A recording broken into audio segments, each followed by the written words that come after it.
My name is Morgan O'Hara. I'm an artist, and I live in New York.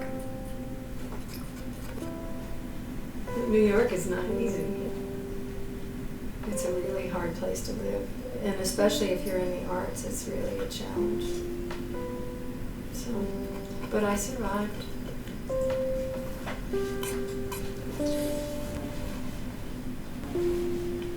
I was born in Los Angeles, and when I was 7 years old, my family moved to Japan, and I lived in Japan until I was 14 years old.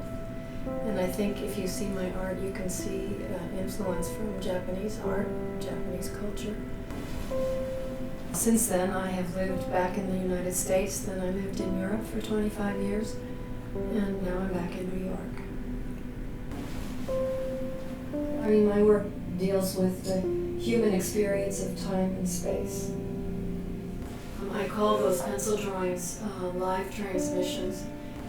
They're based on tracking the hand movements of people when they do whatever they're working.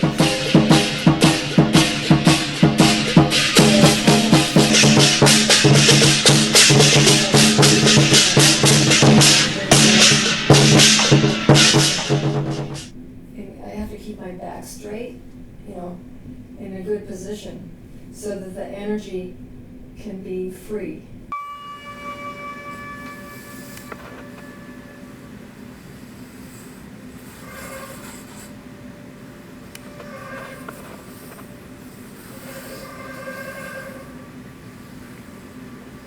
I hope I don't influence it by thinking about it or by emotional stuff or whatever. It's just like very direct, like an electric current.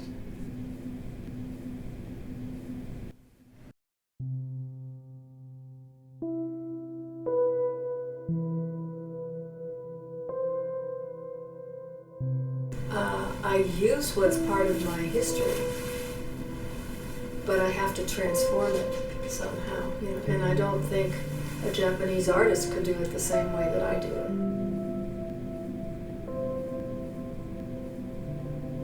For many, many years, I had, shit jobs, just like everybody. I worked in offices as a secretary and as administrative assistant.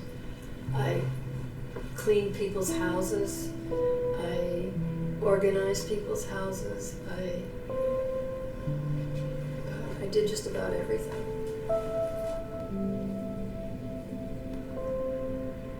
In my mind,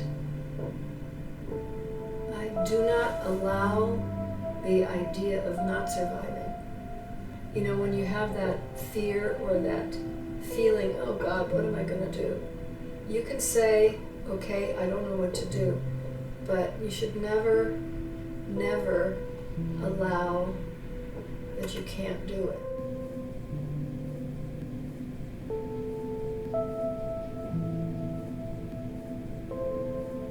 The idea of having it in a studio like this is that when you start, or when I start to go into the thinking of, oh God, what am I going to do and how and stuff, you have to just cut through those thoughts so that you can clarify your mind so that you get your purpose again.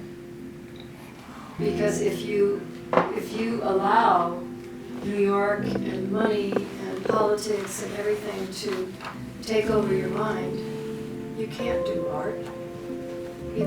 It's just not possible. So I have this, and I have another one somewhere buried in this mess, which remind me that I have to cut through the confusion. And some days I know what I'm doing when I come here, and some days I don't have an idea. And sometimes I just come here and I waste a lot of time.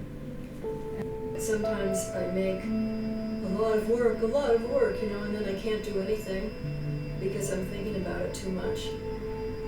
And then sometimes I just go, okay, I do have a lot of work, so all I have to do today is work on this one piece of paper.